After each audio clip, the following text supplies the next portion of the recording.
Now I'm gonna use iCrimp's tool, and we're in setting 1 for the crimp. Setting 2 is to remove the crimps, to remove a fitting. We're not doing that here. I'll make a video on that separate.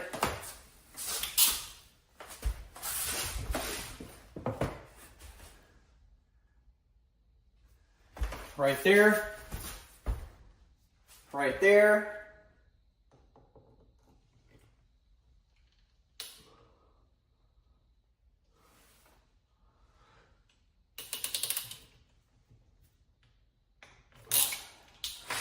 I really like how that crimps. It feels really good in the hands.